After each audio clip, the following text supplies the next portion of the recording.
Fail अम्र हुक्म देने के लिए, दरखास्त करने के लिए या अल्लाह ताला से दुआ करने के लिए, इन तमाम कामों के लिए अरबी जुबान में फेल अम्र इस्तेमाल होगा, इसलिए बड़ा अहम है। फेल अम्र फेल मुजारे से बनेगा और फेल मुजारे के सिर्फ हाजिर के सीखों से बनेगा। और हाजिर के सीखे कुल कितने होंगे? 6 सीखे। माजी है जी ज़हाबा यज़हबू। अब हमने फेल अम्र बनाना है, माजी से नहीं बनेगा, फेल मुजारे से बनेगा और फेल मुजारे के भी हाजिर के सीखों से बनेगा। तज़हबू, तज़हबानी, तज़हबूना, तज़हबीना, तज़हबानी, तज़हबना। माशाअल्लाह। अब हम फेल अम्र बनाने लगे हैं जी। इसके कुछ स्टेप्स हैं, वो स्टेप्स आपने अप्लाई करने हैं। स्टेप नंबर 1, 6 सीखों को हम अखफ करेंगे। जरा हमने गौर करना है कि फेल मुजारे की गर्दान के सीखों को जो हमने 3 किस्म के सीखों में तकसीम किया था, वो 3 किस्मों में कौन कौन से सीखे कहां कहां पर आ रहे हैं। तो एक सीखा है जी जिसके आखिर में पेश आती है तज़हबू। तो वो जो पहली किस्म के 5 सीखों में से एक सीखा आ गया तज़हबू। तज़हबू को जब हमने अखफ किया तो क्या बन गया? ये तज़हब। उसके बाद दूसरी किस्म के सीखे थे आनी, ऊना और ईना वाले। वो देखें तज़हबानी, तज़हबूना, तज़हबीना, तज़हबानी। तो 4 सीखे जो हैं, तो ये सीखे जब अखफ होते हैं या मजूम होते हैं तो क्या होता है? इनका नून ड्रॉप हो जाता है जी। ये नून ड्रॉप हो गया जी इनका। ये तज़हबा हो गया, ये तज़हबू हो गया, ये तज़हबी हो गया, ये भी तज़हबा हो गया। और जो एक सीखा बचा तज़हबना, ये तीसरी किस्म के सीखों में से था जो कि चेंज नहीं होता, इसका कुछ नहीं जाता। ये तज़हबा हो गया, ये तज़हबू और एक अलिफ लिखने में आ गया। तज़हबी, इसके या को हमने शो कर दिया क्योंकि आखिर में आ रहा था, और ये भी तज़हबा और ये एज इट इज रहा। तो ये फेल मुजारे के हाजिर के 6 सीखे अखफ या मजूम हो गए। स्टेप नंबर 1 अप्लाई कर दिया हमने। स्टेप नंबर 2 ये है अलामत मुजारे ता, लिहाजा ता हटा दें जी। अगर तो अलामत मुजारे हटाने के बाद यानी दूसरा स्टेप अप्लाई करने के बाद लफ्ज पढ़ा जा रहा हो तो फेल अमर तैयार है आपका, आगे कोई स्टेप नहीं है। ना पढ़ा जाने की सूरत में पढ़ने के लिए शुरू में एक हमज़तुल वस्ल का इजाफा करना है। फेल अमर में जो आपने हमज़तुल वस्ल इस्तेमाल करना है उस पर या तो आप जेर लगा सकते हैं या पेश लगा सकते हैं। फेल के 3 हरूफ है ना, फा कलिमा, ऐन कलिमा और लाम कलिमा। अगर तो आपका ऐन कलिमा पेश वाला है तो उस हमज़तुल वस्ल पे पेश लगा दें, वरना जेर लगा दें। यानी वरना का मतलब है अगर जबर है तो भी जेर लगा दें, जेर है तो भी जेर लगा दें। जेर के साथ आएगा तो लफ्ज बन गया हमारा इज़हब। ये क्या बन गया? इज़हबा। ये क्या बन गया? इज़हबू। ये बन गया इज़हबी, ये इज़हबा और ये इज़हबना। फेल अमर अब आपका तैयार हो गया जी।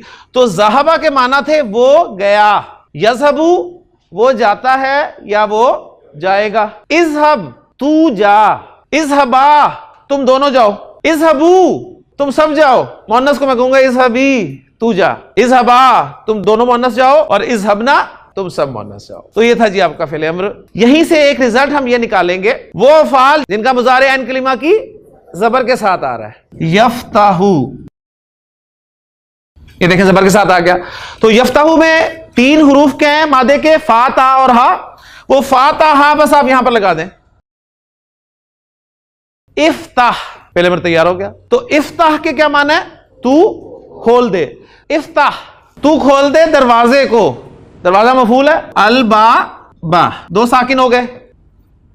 इफ्ताहिल बाबा दरवाजा खोल दे। इफ्ताहा, इफ्ताहू तुम सब खोल दो। मुअन्नस से मैं कहूंगा इफ्ताही, इफ्ताहिल बाबा। वो या लिखी होगी तो वो बताएगी कि मुअन्नस से खिताब है, वरना पढ़ने में दोनों एक जैसे लगेंगे आपको। अब आप कहेंगे दोनों साकिन थे, या भी साकिन है और लाम भी साकिन है, लेकिन या से पहले जेर है ना। जब या से पहले जेर हो तो उसे फिर कोई हरकत देने की जरूरत नहीं, डायरेक्ट इसके साथ पढ़ देते हैं। तो इसको हम पढ़ेंगे इफ्ताहिल बाबा। तो पढ़ने में दोनों इफ्ताहिल बाबा ही आ रहे हैं, लेकिन जाहिर बात है जब आप मुअन्नस से खिताब कर रहे हैं और कह रहे हैं कि इफ्ताहिल बाबा तो या अंडरस्टूड है, और जब मुज़क्कर से कह रहे हैं इफ्ताहिल बाबा तो वहां पर या नहीं है। हाँ, लिखने में पता चल जाएगा कि मुज़क्कर से खिताब है या मुअन्नस से। इफ्ताहा और इफ्ताहना, फतह यफ्ताहू से बन गया फेले अम्र इफ्ताह। अल्लाहुम्मा, अल्लाहुम्मा इज इक्वल टू या अल्लाह। आज का अरब या अल्लाह कहता है, और जब कुरान नाजिल हो रहा था तो उस वक्त का अरब जो है वो अल्लाहुम्मा कहा करता था। नबी करीम सल्लल्लाहु अलैहि वसल्लम की जितनी भी मसनून दुआएं आपको मिलेंगी सब की सब अल्लाहुम्मा से मिलेंगी। कुरान की जितनी भी दुआएं मिलेंगी वो सब की सब आपको रब्बाना से मिलेंगी या रब्बी से मिलेंगी। यहां तक कि अबू जहल भी जब अल्लाह को पुकारता था तो अल्लाहुम्मा कह के ही पुकारा करता था, अल्लाहुम्मा। तो अल्लाहुम्मा इज इक्वल टू या अल्लाह। या अल्लाह में या आपका हर्फ निदा था। तो ग्रामर वाले कहते हैं कि यहां पर जो है ये मीम मुशद्दद जो है ये हर्फ निदा है। या हमेशा शुरू में आता है और मीम मुशद्दद एंड पे आता है और सिर्फ अल्लाह के साथ इस्तेमाल होता है, तो इसका इस्तेमाल और कोई है ही नहीं। तो अल्लाहू है ना, अल्लाहू, अल्लाहू, उसके साथ मीम मुशद्दद लगा दिया और मीम मुशद्दद वाले को पढ़ने के लिए उस पर जबर लगा दी, तो अल्लाहुम्मा बन गया ये। बस आपने सिंपल ये याद रखना है कि अल्लाहुम्मा इज इक्वल टू या अल्लाह। मस्जिद में दाखिल हो रहे हैं तो अल्लाह से दुआ करें, अल्लाहुम्मा इफ्ताह, तू खोल दे। और जब मिलाकर पढ़ेंगे तो ये हमज़ातुल वस्ल है ना, अब जब पीछे से मिलाकर पढ़ेंगे तो इसकी जरूरत नहीं है, इसकी हरकत की जरूरत नहीं है। ये हमज़ातुल वस्ल अलिफ की सूरत में लिखा का लिखा रह जाएगा, अल्लाहुम्मा इफ्ताह, अल्लाह तू खोल दे, ली, मेरे लिए खोल दे, अब वाबा, दरवाजे खोल दे। अब वाब जो है वो अलिफ लाम के बगैर है और तनवीन भी नहीं आ रही, तो फौरन जहन गया क्या बन रहा है, मुजाफ, माशाल्लाह। तो कंफर्म किया उस वक्त जब आगे हालत जर में इसम आ गया, रहमती का, तो अल्लाहुम्मा इफ्ताह ली अबवाबा रहमतिका, ए अल्लाह अपनी रहमत के दरवाजे खोल दे मेरे लिए, ए अल्लाह मेरे लिए अपनी रहमत के दरवाजे खोल दे। तो ये था जी ऐन कलिमा की जबर फेल मुजारे में।